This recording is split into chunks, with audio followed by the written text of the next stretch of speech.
Hello gamers, Duma here. Today I have the One Bar Necro PvP build we playtested on stream right before White Strakes. It's a super simple build to play that's really effective for BGs. I didn't personally take it to overworld, but there were some in our Discord that did and said they had a good time with it. For me, I would say it's mainly a BG build. However, I'm going to be playtesting a 2-bar version of it here soonish as well for a proper overworld 2-bar version for everyone. For the sake of time, so I can get more out to you this week, I'm going to do something I don't really ever do nor like to do, but I'm just going to snip this straight out of the stream VOD. It has all the information you'll need to play the build, some newer player suggestions, and then clean visuals to screenshot if needed. I also have the written guide up and available for you now over at the GAMEROOM.tv. Let's go. We're taking the 1 bar Warden build that we just posted and literally just copy and pasting 100% of the gear over to the Necro. So it's Savaros, and then Wretched Vitality, 6 medium well fitted, 1 heavy reinforced chest, infused weapon damage jewelry, double maces, escapist poisons, which I ran out that game.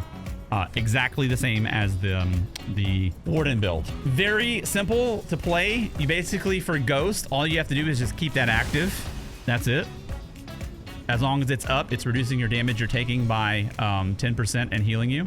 And then healing contingency, same shenanigans there for every other build, the way we use it with dodge rolls. So at the beginning of stream, we were playing this. I think this is what you should do if this is new and you're trying to learn it. I think your bar should look like this. So you'll have Ghost and Contingency, and then you have this guy. This guy, really powerful for keeping you afloat in BGs, because what it's gonna do, it's gonna shrug off all the dots. All the bow builds with sheer venom injecting you, all the DKs putting up all their shenanigans, all you do is tap this a few times and it shrugs off all the dots, and then you get sustained back. And it's already a very thirsty build, and then it reduces the cost of all your abilities at 3%. So this right here will help you learn the build, but it's not very impactful offensively. Once you get like your feet underneath you, I would trade that out for this right here. Scribing skill in the way I have it set up here is shock damage, druids, which helps with sustain, and then major breach. Major breach is pretty big. So the difference between that first game and second game, when like we were kind of struggling killing people, and the second game people were like falling over as soon as blast bones hit them, it's because of this ability. Major breach is a pretty big deal. So just like the Warden ability, where the Warden setup, where if you're just spamming your knife, it's gonna gas you. But by weaving this in, not only does it break the flow of stamina sustain, but you also get a bit of stam back from that druid script.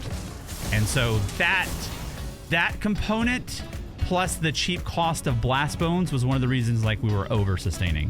So once you get like a hang of it and you know what's going on, and like you got to control the flow of a sustain, you can drop Wretched for Essence Thief, and I do think that Essence Thief is a more like well-rounded complete package with more offensive strength.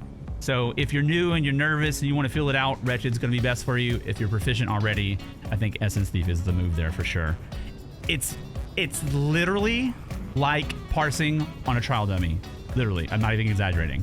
Where blast bones, 2 knives, blast bones, 2 knives, blast bones, 2 knives. So naturally you get your breach up first, and then once you start your rotation, it's blast bones, 2 knives, blast bones, 2 knives. And it's so oppressive with the shielding you have going on. You saw how many people were like stuck on their heels indefinitely and had to run, because it's a shitload of damage, and you get your major defile from this, reducing their healing by 12%. It's crazy. And then if you can put your Thrive up on any number of people, you get a damage increase for every target it hits. So once this is max level, it's 6% per target hit up to 6. So if we're in a team fight in BGs and I was to do this, boom, I now have 36% more increased damage to my whole razzle dazzle. And you just literally train them down like they're a target dummy, just parsing on them. That's it. There's no more offensive razzle dazzle than that you saw. The finesse is in the defensive play. Offensively, it's about as basic as it gets, honestly. Defensively, it has a little bit of finesse because we're running all well fitted and then using contingency. So if you can get, you know, moderately proficient with the well fitted contingency playstyle, then builds like this are just kind of copy paste universal from one class to another. You can pick it up really easily once you get like the little offensive shtick or whatever. Alternatively, if you don't like Thrive, which I think is extremely good for 8v8 BGs because of the congested nature of it, you can do Dawnbreaker smiting. And so what you do here, basically, you can probably pick up more single target like burst kills this way, but Thrive is going to give you more overall like group pressure and damage. Very simple, basically, where assuming you already have breach on the target, you blast bones, one spammable Dawnbreaker, and then parse on them with your spammable. So blast bones.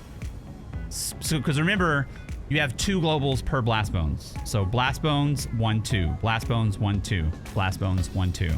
So blast bones, spammable, Dawnbreaker. And the reason you do that is because right as that blast bones hit, you also get your Dawnbreaker hit and you get the stun on top of it. So you get like maximum burst from it. And it's pretty cheap, and it steroids the rest of your abilities from the Fighters Go passive Slayer. So kind of even more simplistic playstyle here, where you blast bones, spammable, Dawnbreaker, and then parse on them, and that burst is pretty nutty.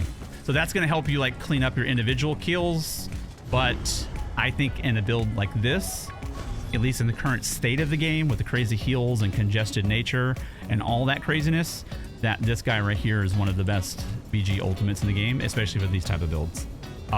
Again, because you can walk up to a group, press one button, and all of them have now double dots, hemorrhage is stacking, and look at my healing.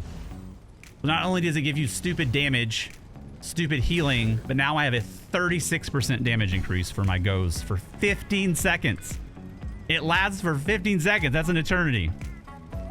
So either Thrive or Dawnbreaker, and then either Shocking Soul, the way I have it set up here, or Necrotic Potency.